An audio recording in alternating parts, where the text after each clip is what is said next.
একটু উদাহরণ দিয়ে শুরু করি, তাহলে আপনাদের বুঝতে সুবিধা হবে যে আমি কেন এত পজিটিভ ভাইব ফিল করি। আসলে ধরেন একজন মাঝি, যিনি বা আপনি ব্যক্তিগতভাবে একটা নৌকা নিয়ে সাগরের মধ্যে অথবা বড় নদীর মধ্যে আপনি চলে গেছেন, তো সেক্ষেত্রে আপনার নৌকার যেই কেবল যে বইটা থাকে সেটা হয়তো আপনার অকেজো হয়ে গেছে বা কাজ করতেছেন বা পানিতে পড়ে গেছে।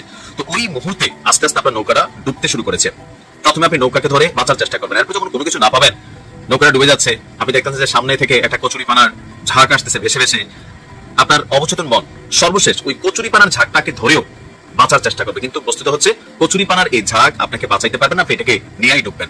মানে মানুষের মধ্যে আশা কাজ করা যায়। তো আমরা বাংলাদেশে যে ডুবতে বসা একটা ইস্যু আসছে, সেটা হচ্ছে ঋণ খেলাপি বা যারা বাংলাদেশ থেকে বিভিন্ন ভাবে এই ব্যাংকগুলোকে খোলা করে, রাষ্ট্রকে খোলা করে, লুটপাট করে বিলিয়ন বিলিয়ন ডলার বাংলাদেশ থেকে বের করে ফেলেছে, তাদের এই টাকাগুলা ফেরত পাওয়ার কি আদৌ সম্ভব আছে বা সম্ভাবনা আছে?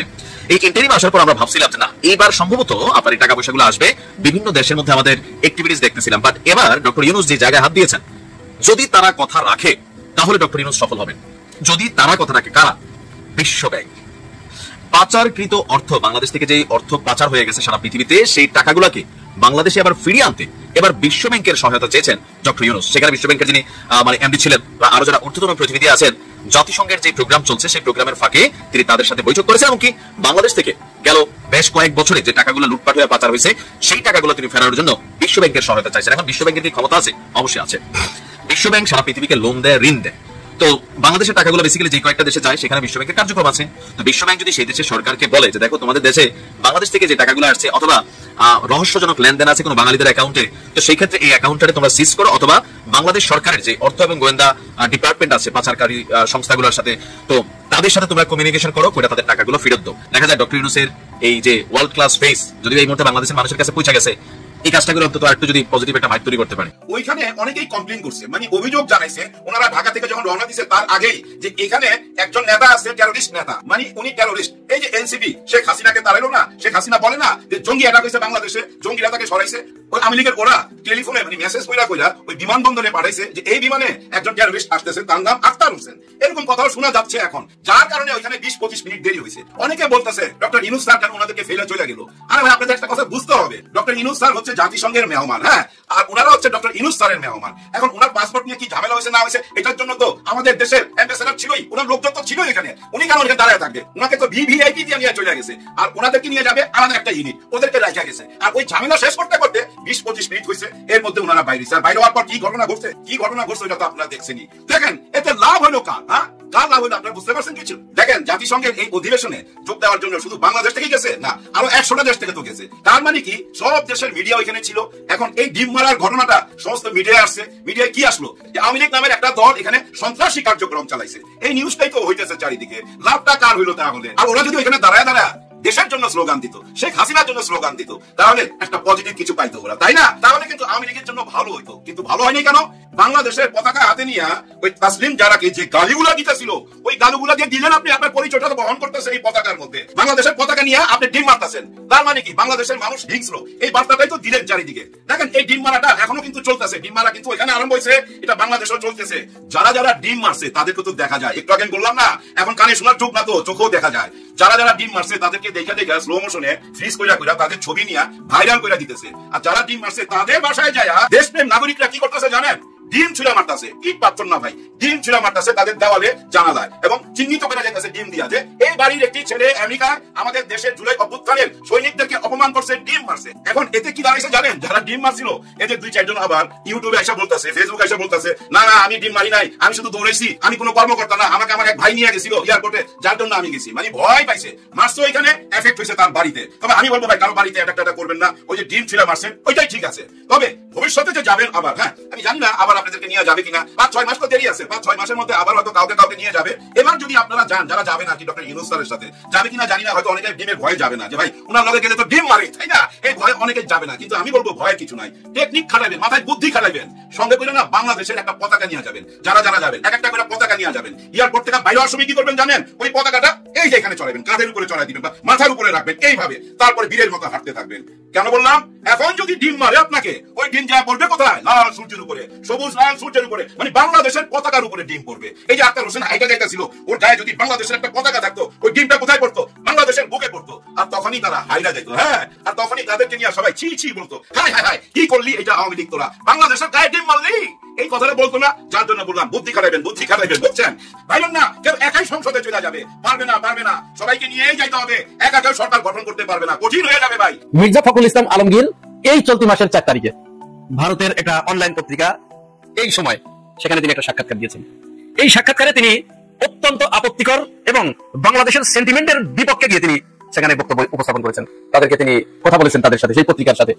তিনি বলেছেন কোন মতো অবস্থায় আমরা আর জামাতকে মাথায় তুলতে চাই না, এবং জামাত আমাদের সাথে 30টি আসনের জন্য তারা চেয়েছিল, আমরা তাদেরকে 30টি আসনও দিতে চাই নাই, আমরা তাদেরকে তার থেকে অনেক কম একটা সংখ্যা বলেছি, ফলে তারা চলে গেছে আর আসে নাই। এই যে কথা তিনি বলেছেন, এটা কি মির্জা ফখরুল ইসলাম আলমগীর কবে তিনি আসন দেওয়ার মালিক হয়ে বসলেন? শেখ হাসিনার বিতরণের পরে, শেখ হাসিনার পলায়নের পরে মির্জা ফখরুল ইসলাম আলমগীর কি আসন বন্টনের দায়িত্ব পেয়েছেন? কাকে কয়টা আসন দেবেন এটি কি জনগণের কাছ থেকে এই দায়িত্ব ছিনিয়ে নিয়ে মির্জা সাহেব এই দায়িত্ব পেয়েছেন? বুঝিনি আপনাকে এই দায়িত্ব দেওয়া হয়েছে। জামাত আপনার কাছে 30টা আসন চেয়েছে, ভিক্ষা চেয়েছে, আপনি জামাতকে 30টা আসন দিতে চান নাই, অনেক কম দিতে চেয়েছেন, তার মানে এগুলো তো আপনার হাতে মনে হচ্ছে। এরপরে তিনি বলেছেন ভারতের উচিত হবে না যে জামাত এবং বিএনপিকে এক নজরে দেখা। চিন্তা করতে পেরেছেন? আপনারা কি বুঝতে পারছেন কত ভয়ঙ্কর কথা তিনি সেখানে বলেছেন? এরপরে আরো বলেছেন, তিনি বলেছেন যে আমরা আওয়ামী লীগ এবং জাতীয় পার্টিকে নির্বাচনে অংশগ্রহণ করুক, এটা আমরা মনে প্রাণে সেটা চাই। তাহলে এই যে রক্ত, এই যে অভ্যুত্থান, এই যে হাজার হাজার ছাত্রদের জীবন, এটার জন্য। যাই হোক, মির্জা ভাইয়ের এই বক্তব্যের পরে জামাতের পক্ষ থেকে তীব্র প্রতিবাদ জানানো হয়েছে। যখন জামাতের পক্ষ থেকে বলা হয়েছে যে কখনো কোনো মতো অবস্থায় তাদের সাথে আসন নিয়ে আমাদের কোনো আলোচনাই হয় নাই, সুতরাং ফখরুল ইসলাম আলমগীর এই বক্তব্য কি করে দিল এর জবাব এবং প্রমাণ তাদেরকে দিতে হবে। জামাতের এই বক্তব্যের পরে প্রথমে বিএনপির পক্ষ থেকে পুরোপুরি নাকচ করা হলো যে না, আমরা ভারতের পত্রিকার সাথে মির্জা ফখরুল ইসলাম আলমগীর কোনো ধরনের কোনো সাক্ষাৎকার দেয় নাই। এবং মির্জা ফখরুল ইসলাম আলমগীরও বললেন যে আমার সাথে যে সাক্ষাৎকারের বিষয়টি নিয়ে আলোচনা করা হচ্ছে এটি এআই দিয়ে বানানো, আমি তাদের সাথে কোনো সাক্ষাৎকার দিইনি, এবং পুরোপুরি কিন্তু অস্বীকার করেছে। এরপরে বাংলাদেশে তো এখন বারবার আমি একটা কথা বলছি, 2025 সাল, এটা 90 দশকের কৌশল আর ব্রেন দিয়ে এই সময় টিকে থাকা যাবে না ভাই, মির্জা ভাই, এই সময় টিকে থাকা যাবে না। যখন মির্জা ভাইয়ের এই সময় পত্রিকার পুরা লিঙ্ক আমার কাছে পর্যন্ত চলে এসেছে, পুরা লিঙ্ক যখন সামনে চলে এলো, এখন বলা হচ্ছে যে না, তার বক্তব্যকে খণ্ডভাবে ভুলভাবে উপস্থাপন করা হয়েছে। এই যে দেখুন, তারা বলেছে সব প্রমাণ আমি দিয়ে দিচ্ছি। তো ভুলভাবে যদি উপস্থাপন করা হয় তাহলে এখন তো আপনার দায়িত্ব এসে যায় কোন কোন জায়গায় ভুলভাবে উপস্থাপন করা হয়েছে, আপনি কোনটি বলেছেন আর তারা কোনটি চেপেছে, এই জায়গাটা আপনাকে আইডেন্টিফাই করে দিতে হবে। আপনি শুধু বলে দিলেন যে ভুলভাবে উপস্থাপন করা হয়েছে, মুখস্থ একটা বলে দিতে হবে না, আপনাকে এই জায়গাটা আইডেন্টিফাই করে দিতে হবে।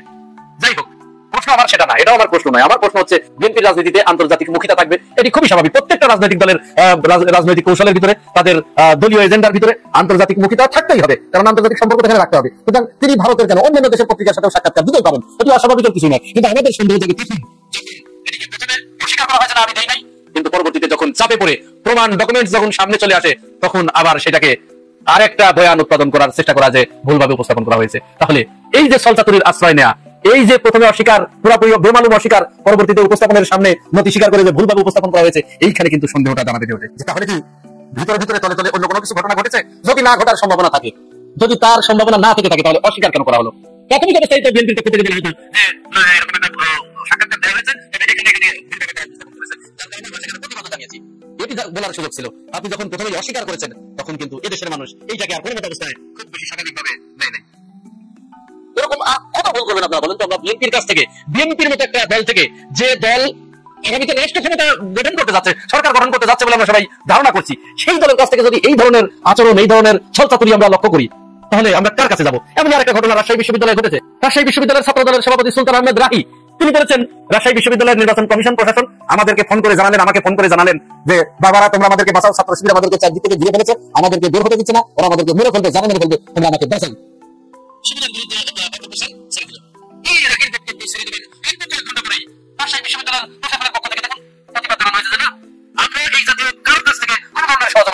এবং ছাত্র দলের সভাপতি রাহির কাছে আমরা ফোন করি নাই যে আমাদেরকে সহযোগিতা করো। শিবির তো আমাদের কোনো অবস্থায় কখনোই আমাদেরকে চারিদিক থেকে ঘিরে ফেলে নেই বা আমাদেরকে হুমকি দামকি কিচ্ছু দেয়নি, তাহলে আমরা তাকে কেন ফোন করতে যাবো বলুন? আর কি বলবো এই দলটির জন্য? আর কোনো কথা থাকে?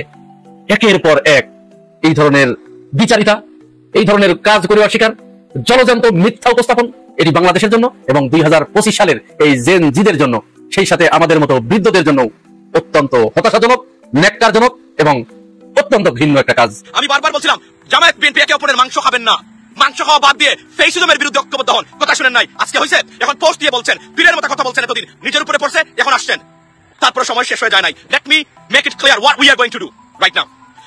বলেছি আওয়ামী লীগকে যুক্তরাষ্ট্রের মাটিতে এই সন্ত্রাসী সংগঠনের রাজনীতিকে সীমিত করে দিব ইনশাআল্লাহ। আওয়ামী লীগের রাজনীতি যুক্তরাষ্ট্রের মাটিতে নিষিদ্ধ হবেই হবে, গ্যারান্টি দিয়ে বলতেছি আজ অথবা কাল। We have started this process, what we need right now. যুক্তরাষ্ট্রের মাটিতে প্রথম কথা হলো যে রাজনীতি চলছে সেই রাজনীতি যুক্তরাষ্ট্রের আইনে নিষিদ্ধ।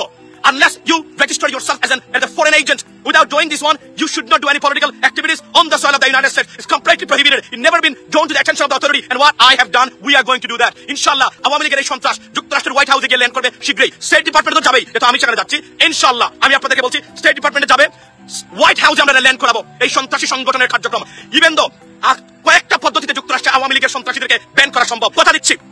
আওয়ামী সন্ত্রাসীদের রাজনীতি যুক্তরাষ্ট্রের মাটিতে আমাদের জন্য, আমাদের পরবর্তী জেনারেশনের জন্য সেফ আমেরিকা করার জন্য এই দুর্বৃত্তদের যুক্তরাষ্ট্রের মাটি থেকে তাদের রাজনীতির খবর রচনা হবে ইনশাআল্লাহ। এবং বাংলাদেশে তারা সব জায়গাতে বলছেন সন্ত্রাসী নিষিদ্ধ ঘোষিত বাটপাটের বিষয়ে কোনো ছাড় দেওয়া হবে না এখন থেকে ইনশাআল্লাহ। আমি আপনাদেরকে বলছি সরকারের এবং কনসুলেট এম্বাসিস রাউন্ড দ্য ওয়ার্ল্ড কোন ধরনের আওয়ামী ফ্যাসিস্টদেরকে কোন প্রশ্রয় দিবেন, ইতালি বলছি, ফ্রান্স বলছি, যখন যে সাহায্য চাইবো, যার বিষয়ে তথ্য চাইবো, দিতে বাধ্য থাকবেন। আন্ডার টেররিস্টে এম্বাসি এবং এখান থেকে আপনাদেরকে ব্যাট করে রাস্তাতে ফেলে দেওয়া হবে। বি কেয়ারফুল, এটা বলে দিলাম কিন্তু আপনাদেরকে। যখন যা চাইবো, তথ্য দিবেন। আমরা এটার এই ইন্টারন্যাশনাল টেররিস্ট গ্রুপকে ব্যান করবো যুক্তরাষ্ট্রের মাটিতে, followed by the United Kingdom and European Union ইনশাআল্লাহ। The process has been started, we need your support.